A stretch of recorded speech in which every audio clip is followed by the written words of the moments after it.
At dawn, the train hissed like a warning as she stepped onto the platform with a single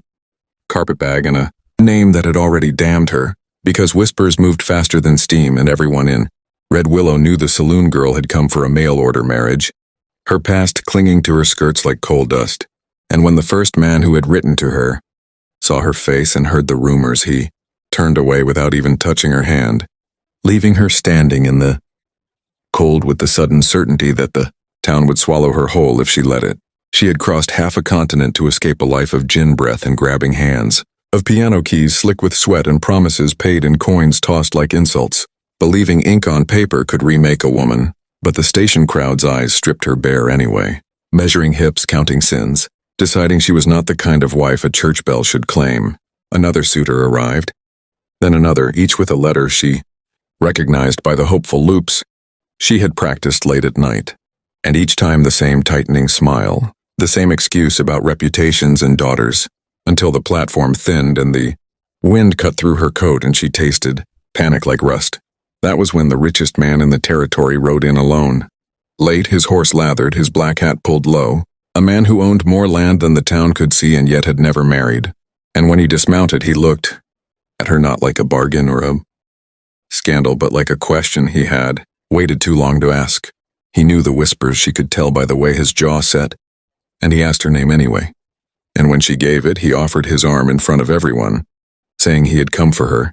and the shock rippled outward as if a gun had fired. On the ride to his ranch, the land opened wide and empty, and she wondered what debt or loneliness could make a man risk his standing for a woman like her, because men did not do kind things without expecting to collect, and kindness had always come with a price she could not pay twice. His house was big and quiet, rooms echoing with the absence of laughter, and he set rules as clean and sharp as fence wire, separate bedrooms, wages for work, no touching without asking, as if he were afraid of becoming like the others, and the fear made her more uneasy than any grab. Days passed with her scrubbing floors and learning the rhythms of cattle and weather, learning him in the way a hunted thing learns cover, noticing how he flinched at music and stared too long at the horizon, and at night she lay awake listening to the house breathe, certain the town's judgment would ride out after dark. It did in the form of a letter shoved under the door, naming her sins in ugly ink and warning him he would lose contracts and friends if he kept her. And when he read it, his hands shook not with anger but with something like relief, because now the threat was plain. He told her she could leave with money and a recommendation that he would not chain her to a future bought with shame, and the offer split her open, because leaving was what she was trained to do, yet staying would mean trusting a man who might still decide she was too broken to keep. And when she said she would stay and face them, the house seemed to hold its breath, as if the next sound would be either a door slamming or a vow spoken into the dark. He nodded once, a small fierce motion, and outside thunder rolled though the sky was clear, promising storms that remade land, and she realized the future had not chosen them yet, but it was watching, waiting for the first wrong step to decide whether mercy or ruin would arrive by morning with boots, blood, truth, and fire before sunrise broke. Everything. By the second week, the town decided to test whether his courage was real or merely dramatic,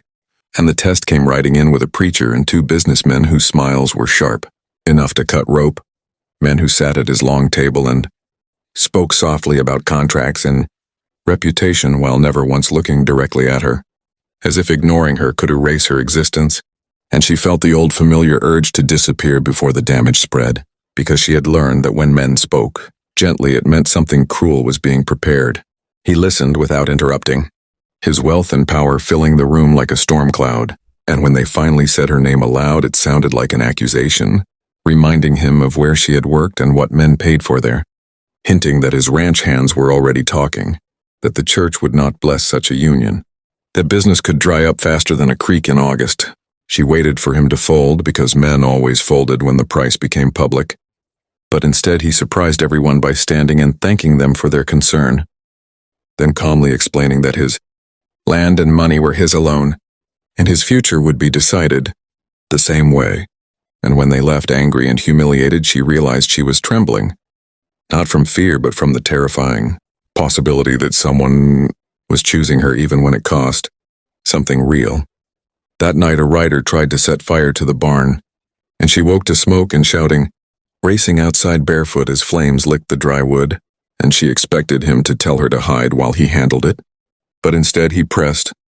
a bucket into her hands and fought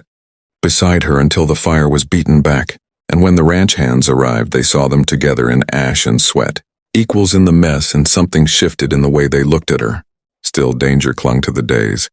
and rumors grew sharper, twisting her past into stories even she did not recognize, until one afternoon she rode into town alone for supplies and was cornered behind the store by a man who recognized her from the saloon, his smile crawling as he spoke her old name and reminded her of nights she wished she could forget, grabbing her wrist and hissing that she belonged to men like him no matter how much money stood between them. She fought screaming, and the blow came fast and ugly, knocking her to the dirt, and she tasted blood and shame together, believing for a heartbeat that this was how the future corrected mistakes like her. The gunshot shattered that belief,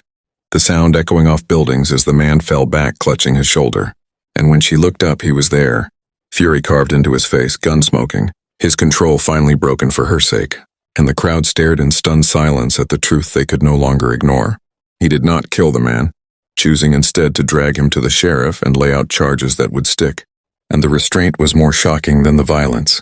because it proved he was not defending property but a person. That night she packed to leave anyway, because guilt crushed her chest and she could not bear being the reason. Blood nearly spilled,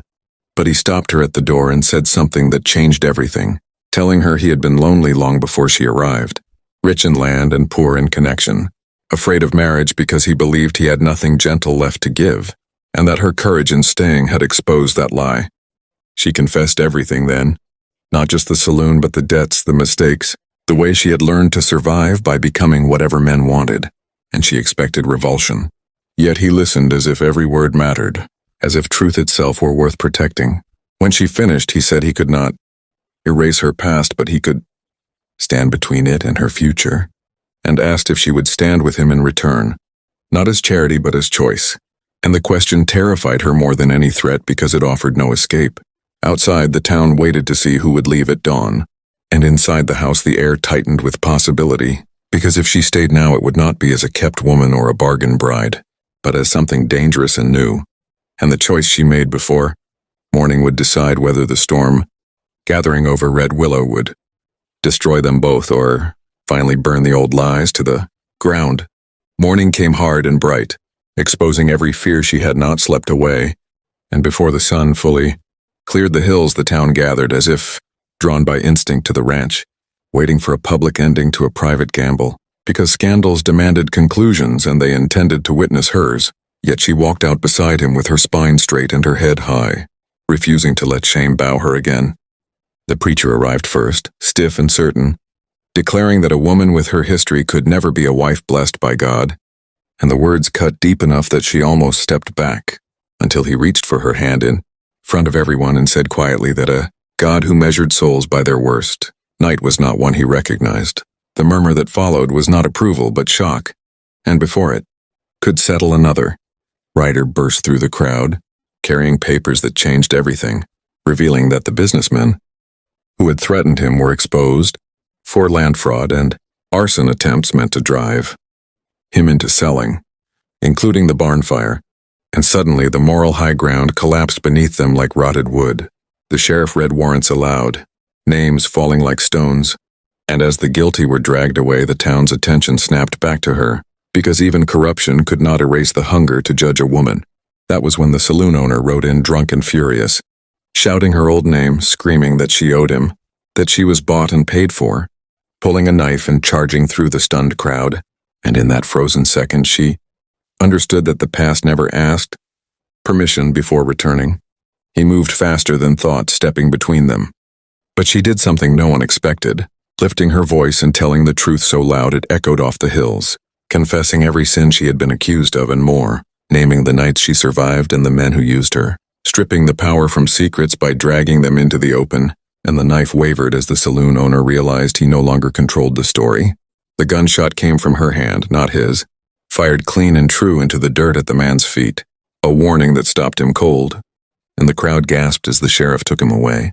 because the fallen woman had just defended herself without begging or bleeding. Silence followed, thick and dangerous, and she waited for rejection one final time, prepared to walk alone if she had to, but he surprised her again by dropping to one knee in the dust, offering marriage not as rescue or defiance but as partnership,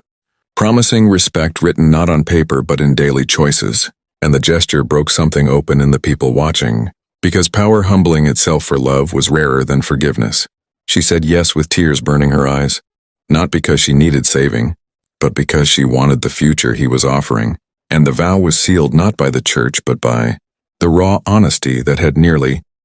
destroyed them. The weeks that followed were not magically easy, but they were real, the town slowly bending toward acceptance, as her kindness outpaced gossip and his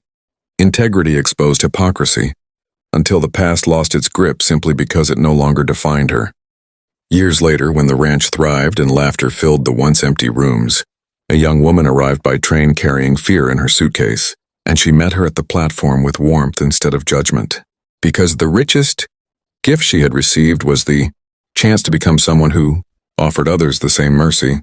And when the town told the story afterward,